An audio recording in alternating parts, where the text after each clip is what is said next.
war is over. But we still have a score to settle.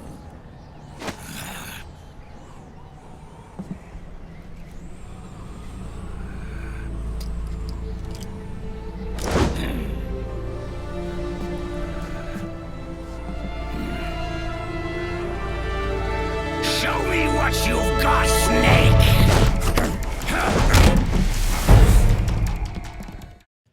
If rumors are to be believed, Metal Gear Solid is in line for some sort of a revival. Multiple reports have claimed that it is one of several Konami properties that's going to be licensed out to third-party developers, and that multiple Metal Gear remakes are in development. While Konami's own comments, who claim that they're, quote, in deep development of a number of key projects, have only added fuel to the fire. Not only that, they've also seemingly hinted that they might indeed be collaborating with third-party devs on future games. Before we go ahead, please consider subscribing to our channel. We upload new videos every single day, and your support really helps us out. With that out of the way, let's start. Unsurprisingly, the prospect of Metal Gear Solid coming back from the dead has been met with a wide variety of reactions. There's general skepticism at the very notion, of course, which is understandable, given how Konami has operated in the last few years. But if we were to move past that and assume for a second that the reports are accurate, there's still plenty else to consider. For instance, without Hideo Kojima at the helm, would a Metal Gear Solid game even be, well, Metal Gear Solid? That's a question that's come up more than a few times when people have discussed the future of the series, and there's a very good reason for that. Metal Gear as a franchise is and always has been in a very unique position, where every single mainline game in the series has been directed and led by Kojima, the man who created the series. Kojima, of course, tends to exert a great deal of creative control over his games, whether it's for the story, the writing, or the gameplay mechanics. So his ideas and his creative vision are very much a crucial part of the identity of each Metal Gear game. So, if you take Kojima out of the equation, would Metal Gear still be Metal Gear? Would the series lose its identity? Would it lose what makes it unique? What has set it apart from the rest of the crowd for so long?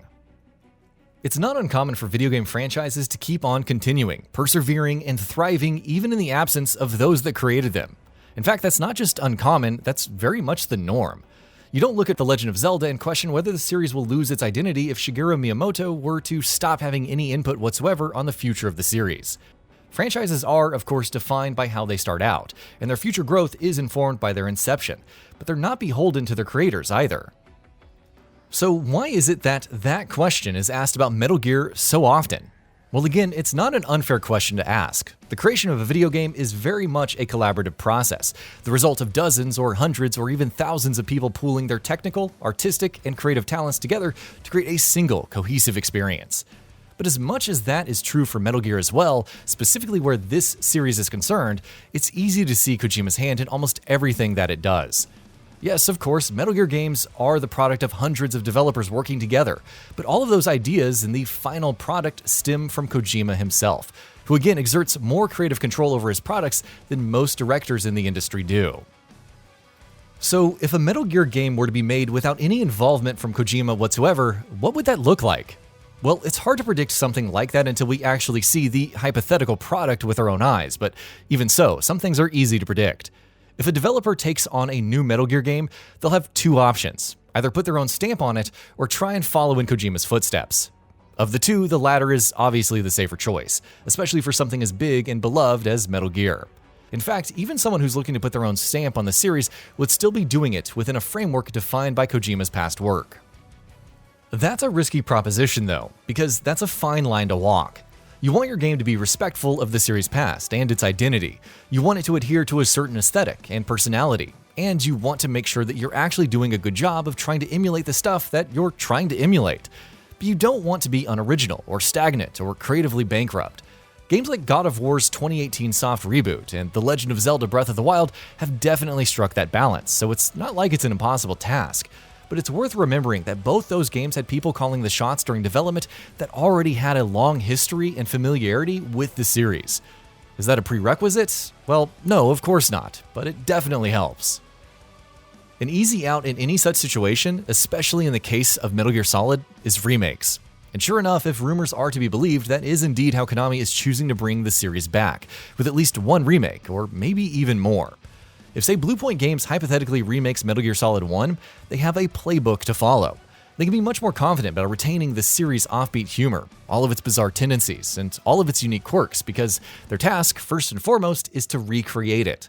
Sure, there's some reimagination involved as well, especially for a game as old as the first Metal Gear Solid, but that's a far less daunting task than creating something entirely new, completely from scratch. Metal Gear Solid 1 was a pretty short game, of course, especially by modern standards, so any remake would have to expand on the game with additional story and gameplay content. And that's where things become tricky. But again, fleshing out an existing story to make it more consistent with stories in future games, rather than having to create something completely new, is a much safer task. So if a studio has been tasked with developing a remake, or more than one remake, they can use that to help themselves find their feet, get familiar with the series and its in and outs, and then maybe, one day in the future, set out to create something completely new with much greater confidence. Metal Gear is a special series, and there's something very specific that fans want to see it deliver, something that almost no other property in the series has tried delivering, or is even capable of delivering. Expectations are always set when it comes to Metal Gear, to the extent that when even Kojima himself went off-book with Ground Zeroes and The Phantom Pain, he was met with fierce resistance and backlash in spite of how good those games were. Being tasked with bringing the franchise back is not exactly an enviable position for a developer, especially if you don't have Kojima by your side. But if the reports are accurate, and someone has really shouldered that responsibility, we're going to be keeping a keen eye on how they take it on.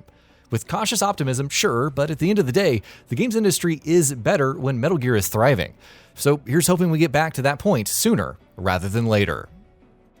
So, what are your thoughts on this? Go ahead and share them in the comments below. And if you liked this video, please subscribe to the channel and enable all notifications by clicking the bell icon to get new video updates. We upload every day and would really appreciate your support. Thanks for watching.